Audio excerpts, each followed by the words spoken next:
Hello, आप सब कैसे हैं? तो फिर से आप सभी का स्वागत है। आज हम लोग जहाँ से हम लोग छोड़े थे, तो वहाँ से हम लोग कंटिन्यू करने वाले हैं।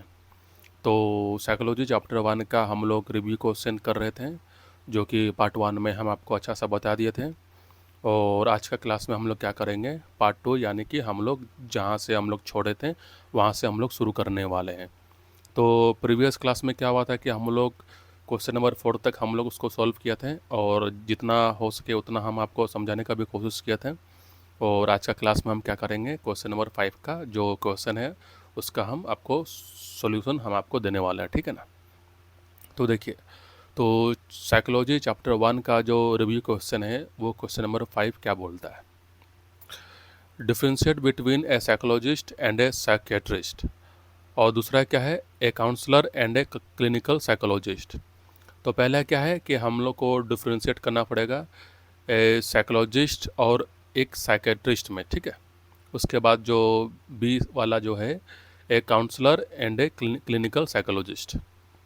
तो चलिए आगे बढ़ते हैं।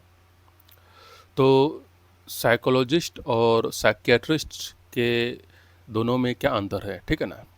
तो साइकोलॉजिस्ट हम लोग किसको बोल सकते हैं, देखिए, studies human behaviour, thoughts and emotion. देखिए, साइकोलॉजिस्ट वो लोग होते हैं जो समझते हैं, जो पढ़ते हैं क्या, ह्यूमन बिहेवियर को, और जो इंसान का जो थॉट्स है और इमोशन को, यानी इंसान का जो थॉट्स है, बिहेवियर है, इमोशंस है, उसको स्टडी करना, उसको समझना। तो ऐसे लोग को हम लोग क्या बोलते हैं, साइकोलॉजिस्ट, ठीक है।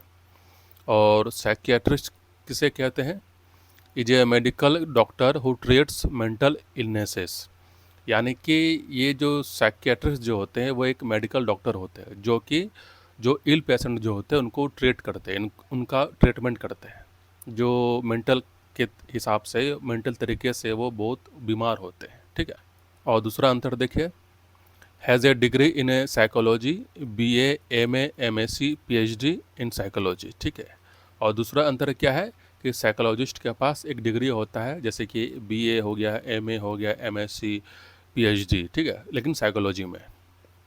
और साइकियाट्रिस्ट में क्या होता है, has an MBBS degree followed by specialisation in psychiatry. यानी कि जो साइकियाट्रिस्ट जो होते हैं वो उनके पास MBBS का डिग्री होता है, लेकिन साइकोलॉजिस्ट के पास क्या होता है, BA का डिग्री होता है, MA का डिग्री होता है। और MBBS में क्या होता है कि आपको नीट का एग्ज़ाम देना पड़ता है, ठीक है ना। और तीसरा अंतर आपका है, uses psychological test, counselling and therapy. और तीसरा अंतर क्या है, जो साइकोलॉजिस्ट लोग क्या करते हैं, वो साइकोलॉजिकल टेस्ट करते हैं, वो काउंसलिंग करते हैं, थेरेपी करते हैं। जैसे कि आपका किसी का कोई प्रॉब्लम है, जैसे कि आपका एंग्जाइटी हो गया, स्ट्रेस हो गया, या कोई भी जो बिहेवियर को लेकर है ना, तो हम लोग क्या करते हैं, उनका काउंसलिंग करते हैं और हम लोग उनको थेरेपी प्रोवाइड करते हैं। जैसे कोई भी जो इंसान रहेगा या फिर कोई भी सब्जेक्ट जो रहेगा, इंडिविजुअल जो रहेगा, उनका हम लोग समस्या को सुनेंगे, यानी कि काउंसलिंग के हिसाब से हम लोग उनका समस्या हम लोग सुनेंगे। उसके बाद उसके हिसाब से हम लोग क्या करेंगे, थेरेपी प्रोवाइड करेंगे कि कौन सा थेरेपी उसके लिए मोस्ट सूटेबल रहेगा, ठीक है। और तीसरा अंतर आपका साइकियाट्रिस्ट में क्या है, uses medicine along with therapy if needed. और साइकियाट्रिस्ट लोग क्या करते हैं, वे लोग मेडिसिन प्रोवाइड करते हैं, किनको, पेशेंट लोग को, ठीक है। अगर ज़रूरत पड़े तो वो मेडिसिन दे सकते हैं। और चौथा है आपका, can not prescribe medicine in a most countries including India. Psychologist जो होते हैं वो मेडिसिन प्रेस्क्राइब नहीं कर सकते, ठीक है। और साइकियाट्रिस्ट कैन प्रेस्क्राइब मेडिसिन, उनके पास एक अथॉरिटी होता है। जब बात आता है दवाई का, जब बात आता है मेडिसिन का, तो साइकोलॉजिस्ट के पास वो अथॉरिटी नहीं होता है, लेकिन साइकियाट्रिस्ट के पास वो अथॉरिटी होता है, वो राइट्स होता है कि कोई भी पेशेंट को, कोई भी सब्जेक्ट को वो मेडिसिन दे सकता है। और आपका फिफ्थ क्या है, treats treats stress, anxiety, learning problems and behaviour issues mainly through therapy. और साइकोलॉजिस्ट लोग क्या करते हैं, जैसे कि स्ट्रेस हो गया, एंग्जाइटी हो गया, लर्निंग प्रॉब्लम हो गया, उनको अच्छा से ट्रीट करते हैं, यानी कि वो ट्रीटमेंट करते हैं। और आपका बिहेवियर इश्यूज़ होता है ना, तो क्या होता है कि साइकोलॉजिस्ट लोग क्या करते हैं, कोई भी इंडिविजुअल है, कोई भी सब्जेक्ट है और उनको कोई समस्या है, जैसे कि स्ट्रेस का, एंग्जाइटी का, लर्निंग प्रॉब्लम का, तो साइकोलॉजिस्ट लोग क्या करेंगे, उनको थेरेपी प्रोवाइड करेंगे, जैसे उनका समस्या रहेगा उनके हिसाब से थेरेपी प्रोवाइड करेंगे, ठीक है। और साइकियाट्रिस्ट का फिफ्थ क्या है, treat several mental disorders such as schizophrenia, bipolar disorder and severe depression with medication and therapy. और ये जो स्किजोफ्रेनिया है, ये जो बायोपोलर डिसऑर्डर है, वो आपका बहुत ही हाई लेवल का आपका डिसऑर्डर होता है, मेंटल डिसऑर्डर होता है। तो ऐसा डिसऑर्डर को ट्रीट करने के लिए, ऐसा डिसऑर्डर को ट्रीटमेंट करने के लिए, या फिर उनका जो प्रॉब्लम है उनका समाधान करने के लिए क्या होता है, मेडिकेशन कभी कभी दिया जाता है और थेरेपी भी दिया जाता है। अगर मान लीजिए कोई ऐसा पेशेंट होगा या कोई ऐसा सब्जेक्ट होगा जिनका जो डिसऑर्डर है बहुत हाई लेवल का है, जैसे कि आपका स्किजोफ्रेनिया हो गया, बायोपोलर डिसऑर्डर हो गया, या कोई डिप्रेशन हो गया, जो आम भाषा में हम लोग जो बोलते हैं, कभी बोलते हैं ना डिप्रेशन, कोई इंसान कोई बच्चा डिप्रेशन है ना। तो जो डिप्रेशन का जो शिकार जो होता है, उनका जो ट्रीटमेंट जो होता है वो अधिकतर आपका साइकियाट्रिस्ट लोग ही करते हैं, ठीक है। और जो स्ट्रेस होता है, जो एंग्जाइटी होता है, कोई भी फैमिली प्रॉब्लम हो गया, तो वो सब क्या कौन ट्रीटमेंट करेंगे, आपका साइकोलॉजिस्ट का। और दूसरा क्या है आपका, देखिए, और differentiate between counsellor and a clinical psychologist, ठीक है। तो इनमें अंतर देखिए, काउंसलर हम लोग किसको कह सकते हैं, ठीक है, helps people deal with everyday life problem, यानी कि जो डेली लाइफ का जो प्रॉब्लम होता है, समस्या होता है, जैसे कि पर्सनल समस्या हो गया, फैमिली प्रॉब्लम हो गया, इंडिविजुअल प्रॉब्लम हो गया, या करियर प्रॉब्लम हो गया। तो डेली एवरीडे लाइफ का जो प्रॉब्लम जो होता है, जो समस्या जो होता है, तो वो सब काउंसलर लोग ट्रीट करते हैं, वो लोग काउंसलर लोग सुनते हैं, और वो लोग क्या करेंगे, वो लोग प्रोवाइड करेंगे सॉल्यूशन, ठीक है। और clinical psychologist diagnosis and treats mental disorder, यानी कि मेंटल डिसऑर्डर जैसे कि आपका एंग्जाइटी हो गया, स्ट्रेस हो गया, है ना, कभी कभी डिप्रेशन भी होता है, तो वे लोग क्या करेंगे, उस चीज़ को डायग्नोस करेंगे, यानी कि उनका जड़ तक देखेंगे कि मेन प्रॉब्लम आपका कहाँ। और दूसरा अंतर क्या है, works with stress relationship problems, career issues and adjustment problem, है ना, देखें यहाँ पर।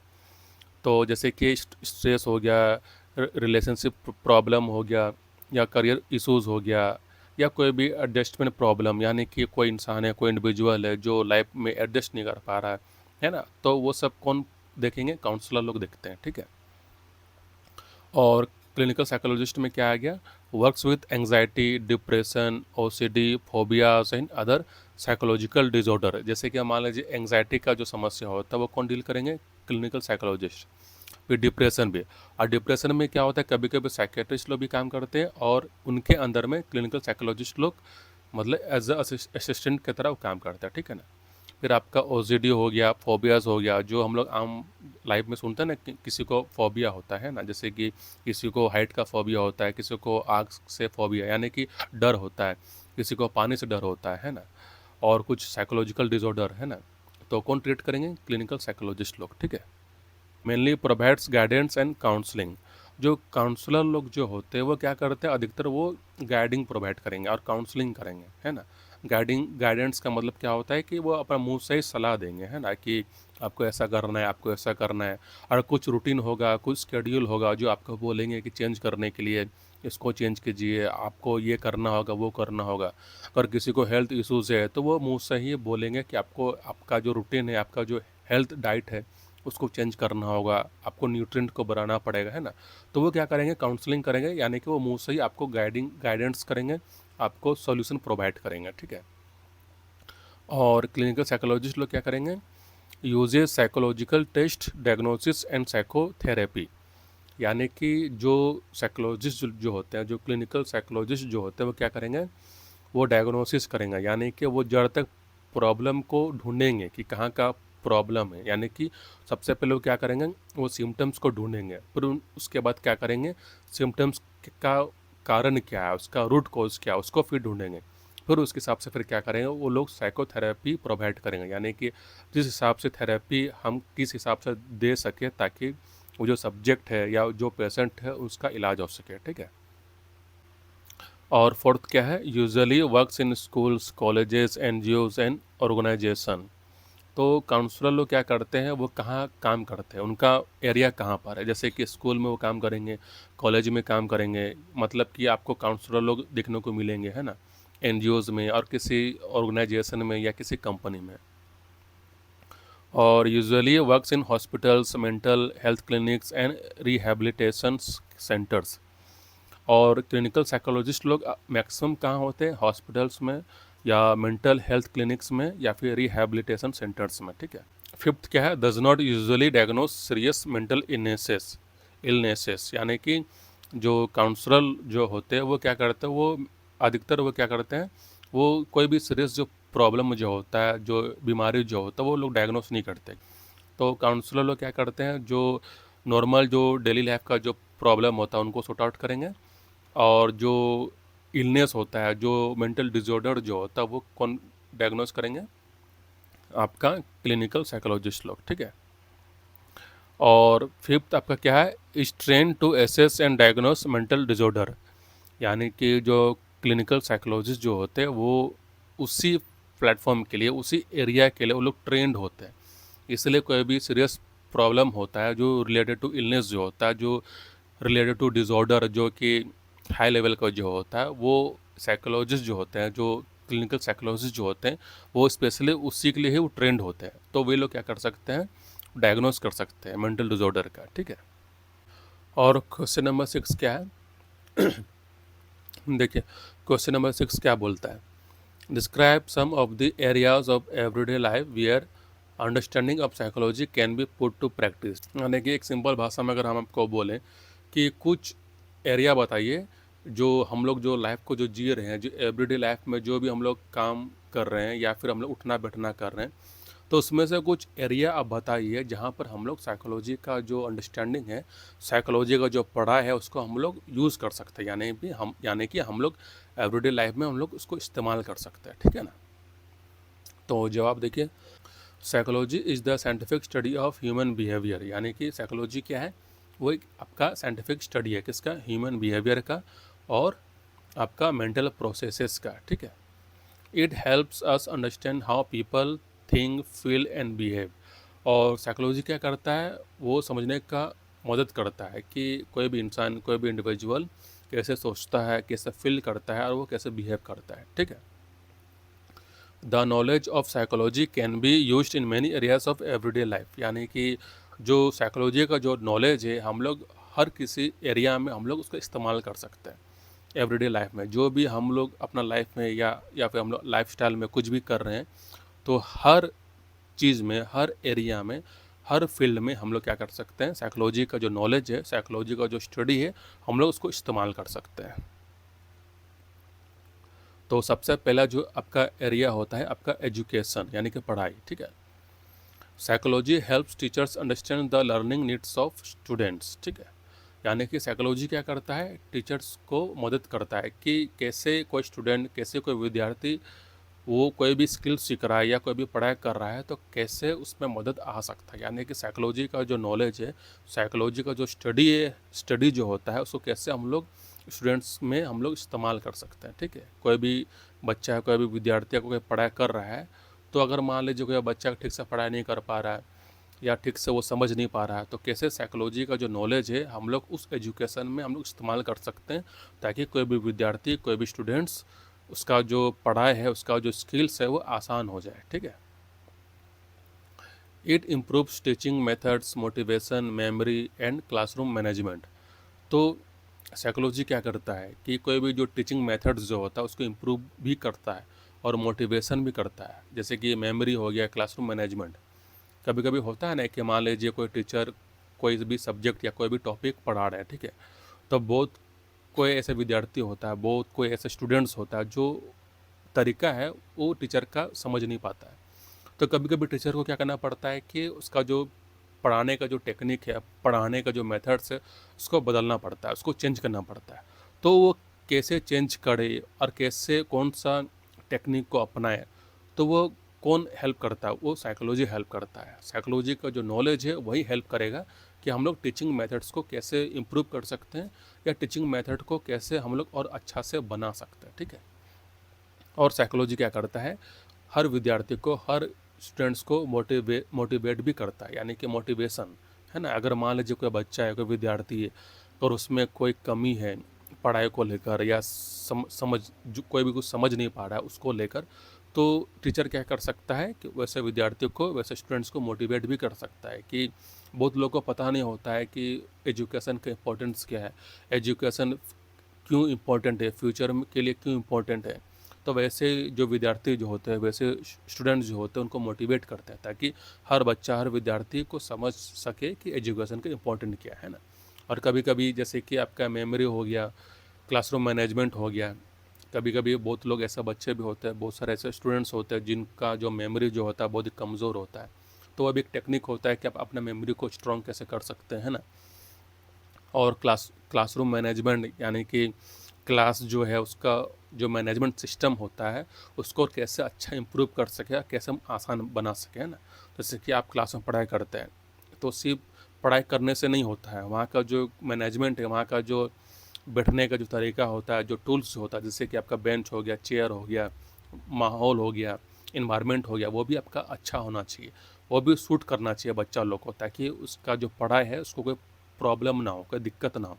गर्मी का मौसम में होता है ना, अगर मान लीजिए गर्मी का मौसम है, ठीक है ना, और अच्छा खासा अगर खिड़की नहीं रहेगा तो बच्चा लोग को प्रॉब्लम होगा, है ना।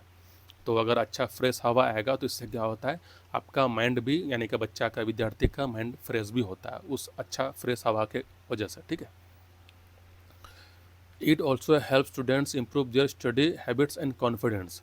और साइकोलॉजी क्या करता है, स्टूडेंट्स का जो हैबिट्स है, कॉन्फिडेंस है, उसको भी इम्प्रूव करता है।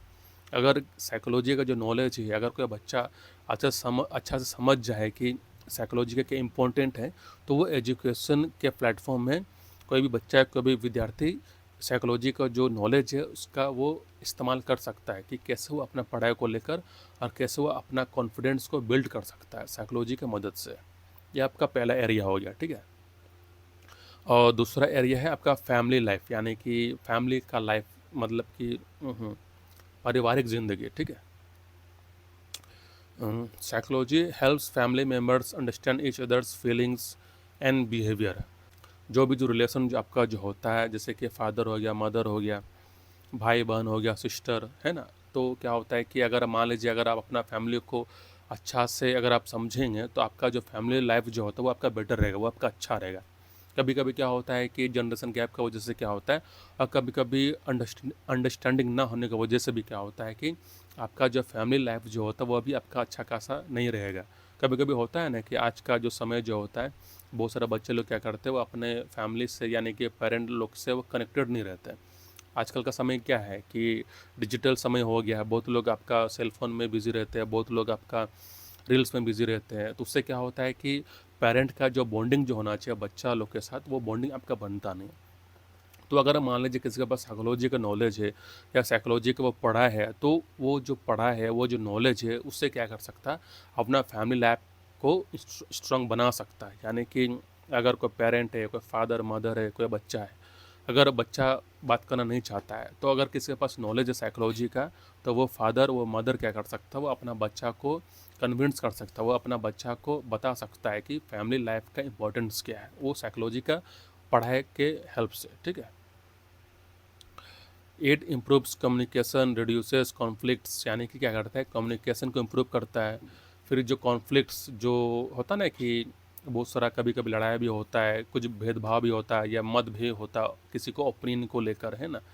तो उस चीज़ में भी क्या करता है, साइकोलॉजी क्या करता है, उसको रिड्यूस करता है।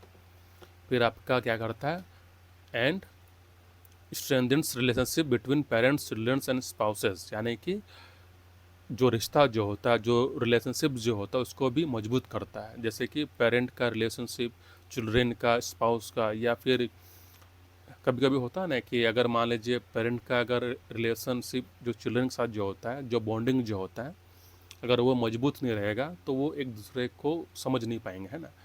तो जो रिश्ता जो होता है पेरेंट का और बच्चा का, या पेरेंट का चिल्ड्रंस का, वो आपका मजबूत होना चाहिए। और मजबूत होने के लिए क्या करना पड़ता है कि आपका जो अंडरस्टैंडिंग जो होता है वो आपका अच्छा होना चाहिए। अगर मान लीजिए अगर अंडरस्टैंडिंग नहीं होगा, या फिर आपका जो बॉन्डिंग है, जो बच्चा का जो बॉन्डिंग अगर पेरेंट के साथ नहीं होगा, तो बच्चा का लाइफ में कोई भी प्रॉब्लम होगा तो वो पेरेंट को नहीं बता पाएगा। कभी कभी डर भी होता है कि अगर हम अपना प्रॉब्लम या अपना जो इशूज़ है, अगर हम अपना माता पिताजी को बताएंगे तो क्या पता वो समझेंगे कि नहीं समझेंगे। तो क्यों नहीं समझते? Lack of understanding, lack of bonding. तो साइकोलॉजी क्या करता है, जो रिश्ता जो होता है पेरेंट का, बच्चा का या स्पाउसेस का, उसको मजबूत करता है। साइकोलॉजी का जो पढ़ाई है, साइकोलॉजी का जो नॉलेज है, उसके मदद से हम लोग क्या कर सकते हैं, एक पेरेंट का रिश्ता, एक चिल्ड्रन का रिश्ता और स्पाउसेस का रिश्ता वो मजबूत हम लोग बना सकते हैं। और तीसरा है आपका वर्क प्लेस, यानी कि जहाँ पर हम लोग काम करते हैं, ठीक है। In offices and organisation psychology helps improve employ motivation, team work, leadership and job satisfaction. तो साइकोलॉजी क्या करता है कि अगर मान लीजिए कोई ऑर्गेनाइजेशन या कोई कंपनी है, तो वहाँ पर क्या होता है, कभी कभी एम्प्लॉय लोग ठीक से काम नहीं कर पाते, कभी कभी वहाँ पर टीम वर्क नहीं होता है, या लीडरशिप का कुछ प्रॉब्लम हो रहा है। कभी कभी होता है ना कि मान लीजिए कोई ग्रुप में कोई लीडर होता है ना, तो लीडर का काम क्या होता है कि हर एम्प्लॉय को, जितना भी जो ग्रुप मेंबर है, उनको आगे बढ़ाना, उनको मोटिवेट करना। तो अगर साइकोलॉजी का नॉलेज रहेगा, तो वहाँ का जो लीडर है, वहाँ का जो मैनेजमेंट सिस्टम जो रहेगा, वो क्या कर सकते हैं, वो एम्प्लॉय को मोटिवेट कर सकते हैं कि आप कैसे टीम वर्क के मदद से आप क्या कर सकते हैं, आप रिजल्ट को और बेटर बना सकते हैं, या फिर आप रिजल्ट में उसको कन्वर्ट कर सकते हैं। और कभी कभी होता है ना कि ये मान लीजिए कोई कंपनी में कोई एम्प्लॉय को काम करने में वो मन नहीं लग रहा है, तो कैसे साइकोलॉजी क्या कर सकता है, जो जॉब सेटिस्फैक्शन जो होता है, यानी कि कौन सा एम्प्लॉय को, मतलब कि वो सेटिस्फाइड है कि नहीं जॉब को लेकर, है ना। कभी कभी होता है ना कि मान लीजिए हम लोग कहीं पर काम करते हैं, ठीक है, तो बहुत सारा एम्प्लॉय होता है, बहुत सारा कर्मचारी होता है, जो कि किसी को जॉब में सेटिस्फैक्शन नहीं मिलता है।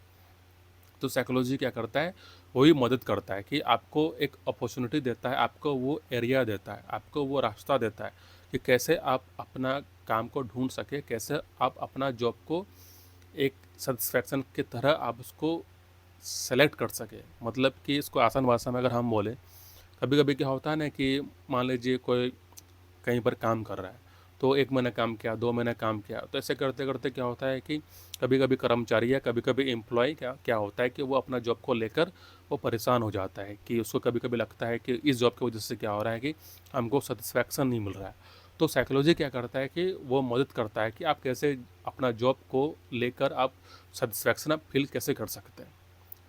अगर मान लीजिए आप कोई जॉब कर रहे हैं, अगर आपको वहाँ पर मन नहीं लग रहा है, तो फिर साइकोलॉजी क्या करेगा कि आपको स्टडी करेगा कि आपके लिए कौन सा जॉब आपके लिए सूटेबल रहेगा। वो भी साइकोलॉजी क्या करता है, मदद करता है। अगर कोई एम्प्लॉय अपना जॉब को लेकर अगर वो खुश नहीं है, तो साइकोलॉजी क्या कर सकता है कि कोई भी प्रॉब्लम को का समाधान कर सकता है। अगर कोई इंसान, कोई बच्चा, सॉरी, कोई इंसान, कोई कोई एम्प्लॉय अगर वो अपना जॉब को लेकर परेशान है, तो उस एम्प्लॉय को क्या कर सकता है, सॉल्यूशन दे सकता है कि आपको यहाँ पर काम करना चाहिए। अगर इस काम में अगर आपको मन नहीं लग रहा है, तो आपको क्या करना चाहिए, आपको इस जॉब को लेना चाहिए। यानी कि आपका जो स्ट्रेंथ है, जहाँ पर आपका जो इंटरेस्ट है, उस बेसिस में आपको क्या करना चाहिए, आपको जॉब लेना चाहिए, ठीक है। It also help reduce stress and increase productivity, यानी कि बहुत सारे एम्प्लॉय क्या होते हैं कि वो जहाँ पर काम करते हैं उनको स्ट्रेस मतलब मिलता है। अगर मान लीजिए कोई एम्प्लॉय अगर लगातार अगर कोई 12 घंटा काम करेगा, कोई 13 घंटा काम करेगा, कभी कभी होता है ना जब आपका एनुअल रिपोर्ट देना होता है, तो आखिरी साल का जो महीना जो होता है वहाँ पर बहुत स्ट्रेस होता है, क्योंकि उनको प्रेजेंटेशन आपको कंप्लीट करना पड़ता है, एक डेडलाइन होता है, कितना तारीख में या इतना डेट को हमको ये जो प्रेजेंटेशन है या जो फाइल है हमको चाहिए। तो इसकी वजह से क्या होता है कि बहुत सारे एम्प्लॉय लोग स्ट्रेस में आ जाते हैं कि कोई 12 घंटा काम करता है, कोई 13 घंटा काम करता है। तो अगर साइकोलॉजी का अगर उसके पास नॉलेज रहेगा, तो उसके वजह से क्या कर सकता है, वो जो स्ट्रेस जो पीरियड होता है उसको रिड्यूस भी कर सकता है। वो अपना जो रूटीन है, वो अपना जो मैनेजमेंट सिस्टम है, उसको बदल सकता है, ताकि हम कोई भी जो काम कर रहे हैं उसको वहाँ पर उस समय उसको स्ट्रेस कम आए, ठीक है। और प्रोडक्टिविटी को भी इंक्रीज़ करता है, रिजल्ट को भी इंक्रीज़ करता है। अगर मान लीजिए कोई काम कर रहा है, तो अपना वो प्रोडक्टिविटी को बढ़ा कैसे सकता है, उसको इंक्रीज़ कैसे कर सकता है, वो भी साइकोलॉजी प्रोवाइड करता है वो नॉलेज। तो चौथा क्या है आपका, हेल्थ एंड वेलबींग, यानी कि psychology helps people manage stress, anxiety, depression and other emotional problem. Psychology क्या करता है, आपका मैनेज करता है, क्या मैनेज करता है, स्ट्रेस को, एंग्जाइटी को, डिप्रेशन को और अदर इमोशनल प्रॉब्लम। अगर आपका लाइफ में कोई भी समस्या है, कोई भी स्ट्रेस है, कोई भी एंग्जाइटी है या डिप्रेशन है, तो उसको भी क्या करता है, मैनेज करता है। ठीक है। It encourages healthy habits, positive thinking and emotional balance. यानी कि साइकोलॉजी क्या करता है, आपको इंकरेज करता है कि आप कैसे अपना हेल्दी हैबिट्स को आप बरकरार रख सकें, कैसे आप पॉजिटिव थिंकिंग कर सकें। एक सोच होता है ना कि कभी आपका नेगेटिव सोच होता है, कभी आपका पॉजिटिव सोच होता है। तो नेगेटिव सोच की वजह से क्या होता है कि आपका हेल्थ इश्यूज़ भी आता है। तो साइकोलॉजी क्या करता है कि आपको बताता है कि कैसे आपको पॉजिटिव सोचना है। अगर आप पॉजिटिव सोचेंगे तो आपका जो हेल्थ है वो आपका स्ट्रांग रहेगा, आपका जो हेल्थ है वो आपका कम नहीं होगा, यानी कि आप हेल्दी लाइफ को आप जी सकते हैं ना। और इमोशनल बैलेंस, यानी कि अगर आपका लाइफ में कोई इमोशनल, कोई भी मैटर को लेकर आप ज़्यादा इमोशनल हो रहे हैं, कभी कभी होता है ना कि रिलेशनशिप को लेकर कोई ज़्यादा इमोशनल हो जाता है, या फिर आपका कोई बच्चा या कोई फैमिली मेम्बर कोई उससे दूर चला गया तो वो ज़्यादा ही इमोशनल हो जाता है। तो साइकोलॉजी क्या करता है कि उस इमोशन को भी वो बैलेंस करता है, वो आपको एक अच्छा गाइड करता है कि ये टेम्पररी है, फिर आपका जो लाइफ है वो आपका फिर से आपका अच्छा रहेगा। कभी कभी होता है ना कि कुछ मैटर को लेकर, चाहे वो फैमिली मैटर हो या पर्सनल मैटर हो, तो उसके वजह से क्या होता है कि हम लोग ज़्यादा स्ट्रेस ले लेते हैं या ज़्यादा ही हम लोग इमोशनल हो जाते हैं। तो उस चीज़ को भी क्या करता है, साइकोलॉजी क्या करता है, उस इमोशन को बैलेंस करता है, leading to better physical and mental health. अगर आपके पास साइकोलॉजी का नॉलेज रहेगा तो आप अपना फिजिकल हेल्थ को भी इम्प्रूव कर सकते हैं और मेंटल हेल्थ को भी इम्प्रूव कर सकते हैं। और फिफ्थ क्या है आपका, counselling and guidance. Psychology is useful in solving personal, educational and career related problems. Psychology क्या करता है कि कुछ भी पर्सनल प्रॉब्लम हो या एजुकेशनल प्रॉब्लम हो या करियर रिलेटेड प्रॉब्लम हो, उसको क्या करता है, सॉल्व करता है। Counsellors help people make better decisions, cope with difficulties and improve their overall wellbeing. तो अगर मान लीजिए कोई भी इंसान, कोई भी बच्चा, कोई भी इंडिविजुअल अगर वो अपना लाइफ को लेकर वो फैसला ले नहीं पाता है, तो काउंसलर्स लोग क्या करते हैं, उनको प्रोवाइड करते हैं कि आप कैसा बेटर डिसीजन आप ले सके, करियर को लेकर या कोई पर्सनल मैटर को लेकर, फैमिली को लेकर, है ना। अगर मान लीजिए कोई भी इंसान, कोई भी इंडिविजुअल के पास कोई भी प्रॉब्लम है या डिफ़िकल्टीज है, तो उस प्रॉब्लम को आप कैसे आप डील करेंगे, यानी कि कॉप विद डिफ़िकल्टीज, है ना। अगर मान लीजिए कुछ समस्या ऐसा होता है जो डील करना ही पड़ेगा, जैसे कि दुख। हम लोग जो स्पिरिचुअल नॉलेज के हिसाब से हम लोग बोलते हैं ना कि आप कुछ भी कर लीजिए, आपको लाइफ में दुख मिलेगा ही मिलेगा। तो आप दुख को अब हटा नहीं सकते हैं, लेकिन आप दुख को आप फेस कैसे करेंगे, ये हम लोग आइडिया स्पिरिचुअल जो गुरु जो होते हैं वो आपको प्रोवाइड कर देते हैं कि दुख तो रहेगा ही, लेकिन इससे बेटर क्या है कि आप दुख को हैंडल कैसे करेंगे। तो वैसे ही क्या, कॉप विद डिफ़िकल्टीज, यानी कोई भी प्रॉब्लम आपका लाइफ में है तो उस प्रॉब्लम को आप डील कैसे करेंगे, उस प्रॉब्लम को आप सफ़र कैसे करेंगे, क्योंकि सफ़र तो जो लास्ट क्या है कि सफ़र तो आपको करना ही पड़ेगा, है ना। कोई भी कुछ समस्या ऐसा होता है जिसका समाधान होता है, और कुछ प्रॉब्लम, कुछ स्ट्रगल ऐसा होता है जिसका कोई समाधान नहीं होता है। तो उस चीज़ को आपको क्या करना पड़ेगा, आपको फेस करना ही पड़ेगा, आपको उस चीज़ को झेलना ही पड़ेगा। तो इसी को हम लोग क्या बोलते हैं, कोप विद डिफ़िकल्टीज। और सिक्स्थ क्या है, social relationships. Understanding psychology helps people communicate effectively, understand others emotion, solve conflict peacefully and build healthy friendship and relationships. यानी कि सोशल रिलेशनशिप्स, यानी कि आपका जो कम्युनिटी हो गया, आपका समाज हो गया, आपका सोसाइटी हो गया, है ना, आपका मोहल्ला हो गया, आपका कहीं पर अभी देखिए, हर कोई इंसान, हर कोई इंडिविजुअल एक समाज से जुड़ा हुआ है, एक सोसाइटी से जुड़ा हुआ है ना।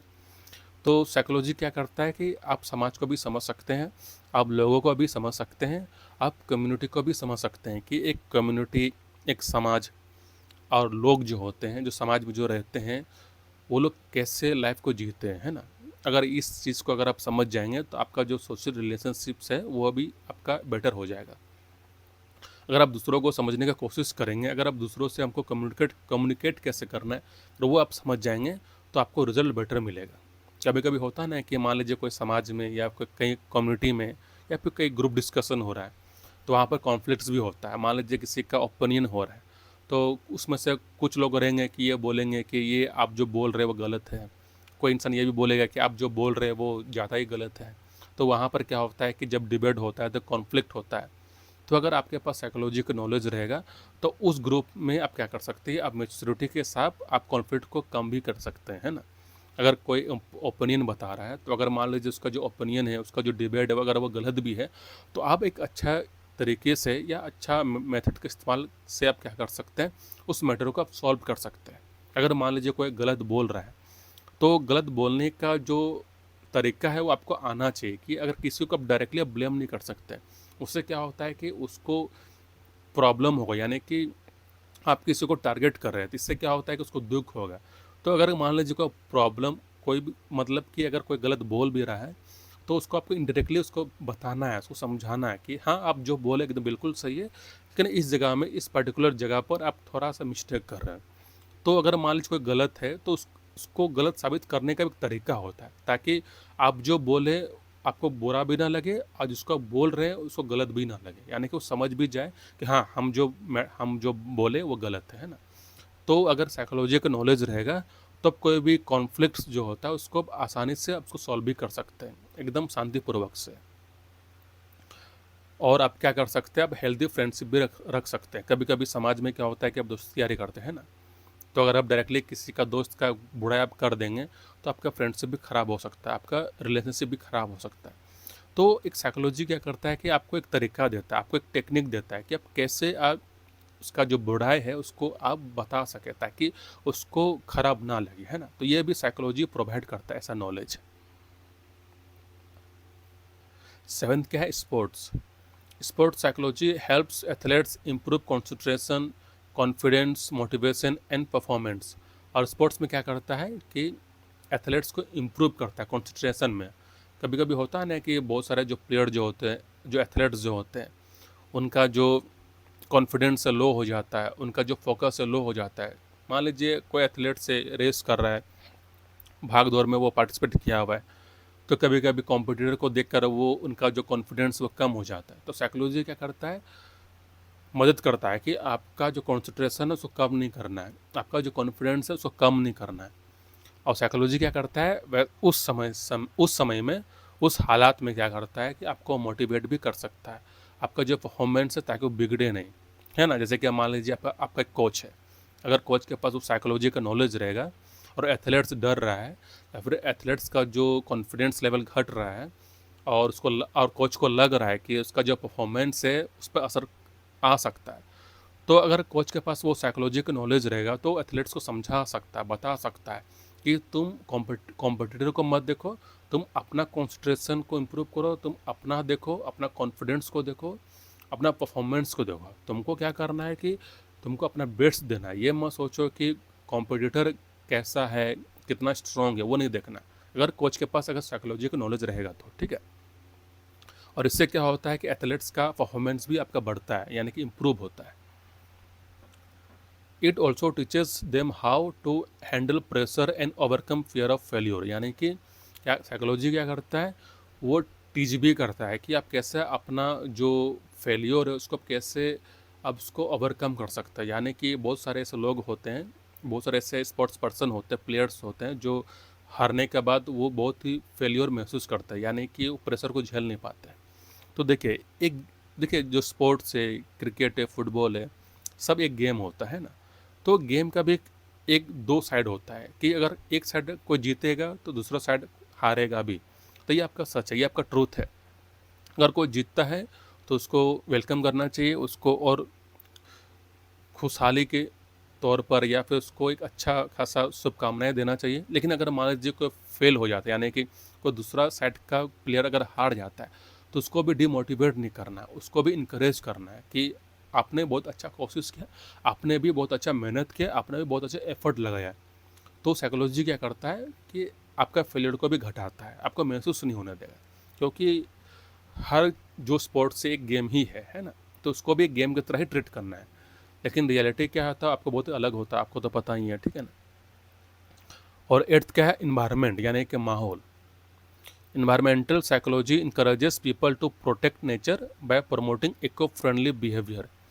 और साइकोलॉजी क्या करता है वो इन्वायरमेंटल साइकोलॉजी एक डिपार्टमेंट है, एक सब्जेक्ट है, एक एरिया है, जहाँ पर लोगों को इनकरेज करता है, कन्विंस करता है कि आप कैसे इन्वायरमेंट को आप अच्छा बेहतर बना सकते हैं, आप कैसे प्रोटेक्ट कर सकते हैं ताकि वो इको फ्रेंडली रह सके, such as saving water, reducing pollution and recycling waste. हम लोग लाइफ में जितने भी हम लोग लाइफ को जो जी रहे हैं, आपका इन्वायरमेंट के अंदर ही हम लोग सब कुछ कर रहे हैं ना। तो इन्वायरमेंट में आपका बाग बगीचा आता है, घर आता है, पेड़ पौधा आता है, पानी आता है।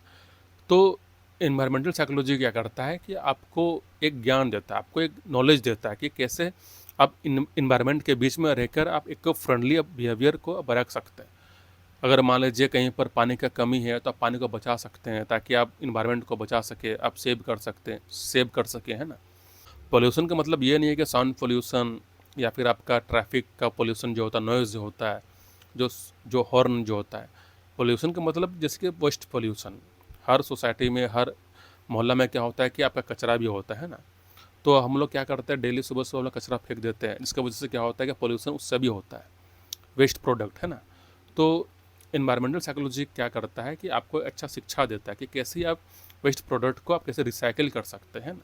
तो वो भी क्या होता है कि साइकोलॉजी की मदद से आप इन्वायरमेंट को बचा सकते हैं, आप इन्वायरमेंट को इको फ्रेंडली बना सकते हैं।